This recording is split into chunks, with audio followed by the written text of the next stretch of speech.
Quality study अकॅडमीच्या YouTube चॅनलवर तुमच्या सर्वांचं स्वागत आहे. विद्यार्थी मित्रांनो, आज आपण 23 डिसेंबरचे चालू घडामोडीचे प्रश्न पाहूया. हे प्रश्न MCQ स्वरूपात असतील. आपण आपल्या चॅनलवर एक नवीन सिरीज लॉन्च केलेली आहे, चालू घडामोडीचे प्रश्नाची सिरीज. इथे आपण एक्झाम पॉईंट ऑफ एक महत्त्वाचा टॉपिक पण पाहतो. तर आजचा आपला महत्त्वाचा टॉपिक आहे ब्रिक्स. याबद्दल आपण संपूर्ण माहिती या व्हिडिओमध्ये पाहणार आहोत. जे विद्यार्थी आपल्या चॅनलवर नवीन असतील त्यांनी चॅनलला सबस्क्राईब करून ठेवा. असेच महत्त्वाचे चालू घडामोडीचे प्रश्न आणखी अपडेट तुम्हाला क्वालिटी स्टडी अकॅडमीच्या चॅनलच्या माध्यमातून मिळेल. चला आता आपण चालू घडामोडीचे प्रश्न पाहूया. तर आपला पहिला प्रश्न, SBIचे नवीन व्यवस्थापक संचालक, त्याला आपण MD म्हणून असं म्हणतो, म्हणून कोणाची नियुक्ती करण्यात आलेली आहे? तर या प्रश्नाचं उत्तर राहणार आहे ऑप्शन क्रमांक 3, रवी रंजन यांची नवीन MD SBIची नियुक्ती करण्यात आलेली आहे. त्यानंतर पुढला प्रश्न, अलीकडे कोणत्या देशाने दुसऱ्यांदा अंडर-19 आशिया कपचे विजेतेपद जिंकलेले आहे? तर या प्रश्नाचं उत्तर राहणार आहे ऑप्शन नंबर 2, पाकिस्तानने विजेतेपद जिंकलेले आहे. त्यानंतर पुढला प्रश्न, अलीकडे जागतिक ध्यान दिवस कधी साजरा करण्यात आलेला आहे? तर या प्रश्नाचं उत्तर राहणार आहे आपला ऑप्शन क्रमांक 2, 21 डिसेंबर रोजी जागतिक ध्यान दिवस साजरा करण्यात आलेला आहे. आता आपण याबद्दल माहिती पाहूया. जागतिक ध्यान दिवस दरवर्षी 21 डिसेंबर रोजी साजरा केला जातो. पार्श्वभूमी आणि इतिहास, संयुक्त राष्ट्राची घोषणा 6 डिसेंबर 2024 रोजी संयुक्त राष्ट्राचे महासभाने 21 डिसेंबर हा जागतिक ध्यान दिवस म्हणून घोषित करण्याचा ठराव एकमताने मंजूर केला. कोणा? संयुक्त राष्ट्र महासभेनं. भारताचा पुढाकार, हा ठराव मांडण्यात भारताने महत्त्वाची भूमिका बजावली. लिechtenstein या देशाचा प्रस्ताव मांडला होता. या देशाने, ज्याला भारतासह श्रीलंका, नेपाळ व इतर अनेक देशांनी सहकार्य केला. पहिलं आयोजन 21 डिसेंबर 2024 रोजी जगात पहिल्यांदा अधिकृतपणे जागतिक ध्यान दिवस साजरा करण्यात आला. तर केव्हा? 2024 मध्ये. तर हे माहिती वर्ल्ड मेडिटेशन डे बद्दल आहे, तर तुम्ही हे लक्षात ठेवा. आता पुढला प्रश्न, भारतात दरवर्षी 22 डिसेंबर राष्ट्रीय गणित दिवस म्हणून साजरा केला जातो. हा दिवस कोणत्या शास्त्रज्ञाच्या जयंतीनिमित्त साजरा केला जातो? तर या प्रश्नाचं उत्तर राहणार आहे ऑप्शन क्रमांक 3, श्रीनिवास रामानुजन यांच्या जयंतीनिमित्त राष्ट्रीय गणित दिवस साजरा केला जातो. आता आपण पाहूया त्याबद्दल इन्फॉर्मेशन. घोषणा 26 डिसेंबर 2011 रोजी मद्रास विद्यापीठात श्रीनिवास रामानुजन यांच्या 125व्या जयंतीनिमित्त तत्कालीन पंतप्रधान डॉक्टर मनमोहन सिंग यांनी 22 डिसेंबरला हा दिवस साजरा केला होता. हा कोणता? राष्ट्रीय गणित दिवस म्हणून साजरा केला होता आणि घोषित पण केला होता.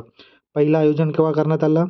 तर 2012 हे वर्ष राष्ट्रीय गणित वर्ष म्हणून साजरा करण्यात आलं आणि 22 डिसेंबर 2012 रोजी देशात पहिल्यांदा अधिकृतपणे राष्ट्रीय गणित दिवस साजरा केला जातो. तर ही इन्फॉर्मेशन तुम्ही लक्षात ठेवा. एक्झाम पॉईंट ऑफ खूप महत्त्वाची इन्फॉर्मेशन आहे. त्यानंतर पुढला प्रश्न, प्रशासकीय सुधारणा आणि लोक तक्रार विभागाने, त्याला आपण DARPG असे म्हणतो, कोणत्या कालावधीत सुशासन सप्ताह 2025 साजरा करण्याचं जाहीर केलेलं आहे? तर या प्रश्नाचं उत्तर राहणार ऑप्शन क्रमांक 1, 19 ते 25 डिसेंबर रोजी सुशासन सप्ताह साजरा करण्याचं जाहीर केलेलं आहे. आता आपण पाहू पुढला प्रश्न, अलीकडे चर्चेत असलेला ED लिंबू, ज्याला भौगोलिक संकेत मिळालेला आहे, तो प्रामुख्याने कोणत्या राज्यात पिकवला जातो? तर या प्रश्नाचं उत्तर राहणार आहे ऑप्शन क्रमांक 1, कर्नाटक, मध्ये विजयपूरला ह्या जिल्ह्यामध्ये इडी लिंबू हा पिकवला जातो. त्यानंतर पुढला प्रश्न, शैक्षणिक संस्थांमध्ये संशोधन आणि विकासाला चालना देण्यासाठी कोणत्या संस्थाने रिस्पॉन्ड बास्केट 2025चा उपक्रम सुरू केलेले आहेत?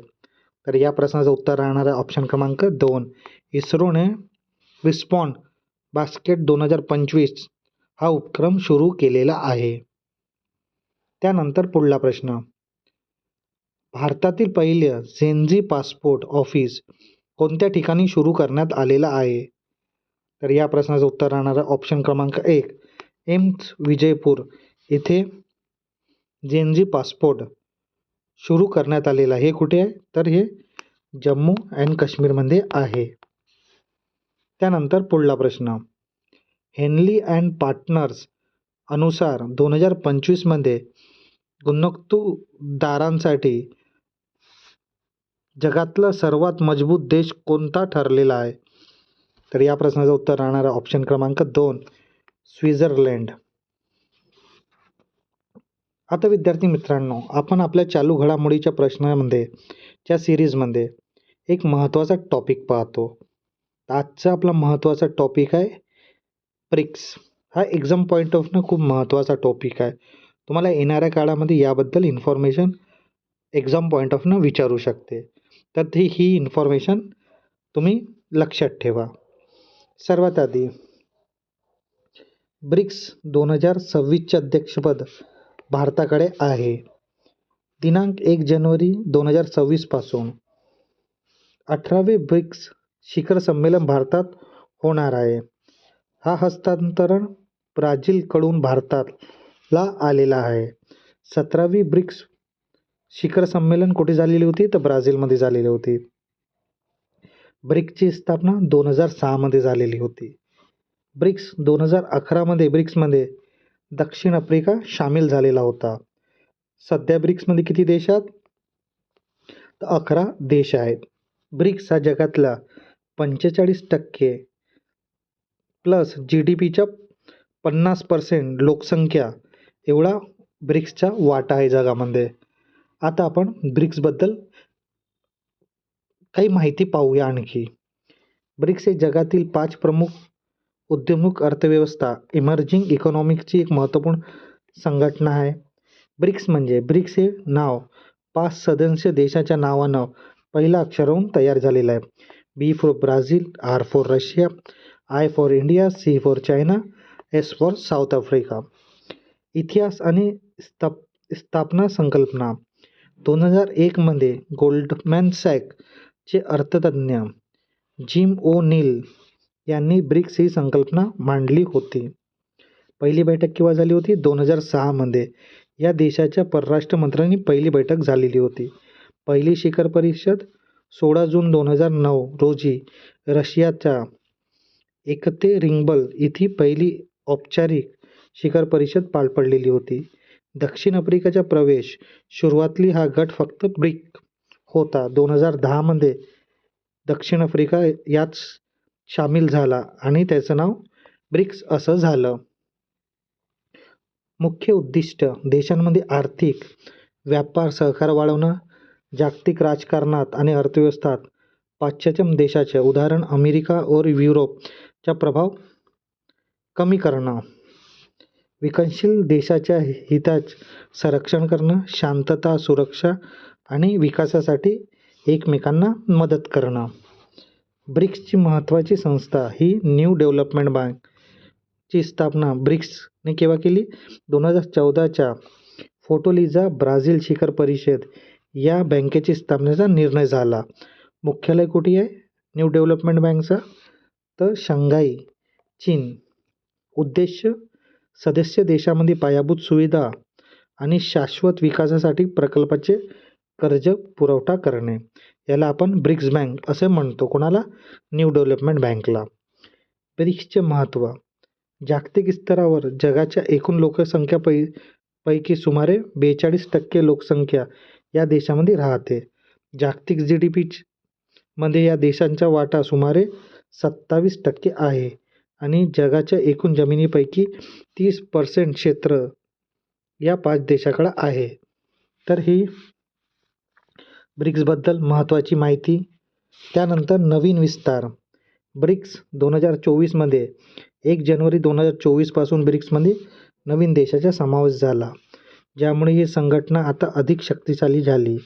नवीन सदस्य कोणकोणते आहेत? इजिप्त, इथिओपिया, इराण आणि संयुक्त अरब अमिरात.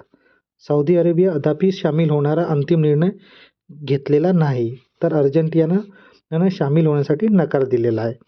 शिखर परिषद. ब्रिक्स शिखर परिषद दरवर्षी आयोजित केली जाते. 2023ची परिषद दक्षिण आफ्रिका जोहान्सबर्गमध्ये, 2024ची परिषद रशिया कझानमध्ये आणि 2025ची आपण बघितलं आहे 2025ची 17वी ब्रिक्स परिषद ब्राझीलमध्ये झालेली होती आणि 18वी जे ब्रिक्स परिषद आहे ते भारतमध्ये होणार आहे. तर ही ब्रिक्सबद्दल महत्त्वाची इन्फॉर्मेशन आहे. विद्यार्थी मित्रांनो, हे एक्झाम पॉईंट ऑफ तुम्ही लक्षात ठेवा. आता विद्यार्थी मित्रांनो, आपण क्वालिटी स्टडी अकॅडमीच्या चॅनलवर ही चालू घडामोडीची प्रश्नाची सिरीज रोज सकाळी 5:30 वाजता तुमच्यासाठी आपल्या चॅनलवर उपलब्ध होते. ही सिरीज तुम्हाला कशी वाटत आहे ते नक्की तुम्ही कमेंट बॉक्समध्ये सांगा. जर तुम्हाला ही सिरीज आवडत असेल तर नक्की लाईक करा आणि शेअर करा आणि क्वालिटी स्टडी अकॅडमीच्या चॅनलला सबस्क्राईब करायला विसरू नका. धन्यवाद.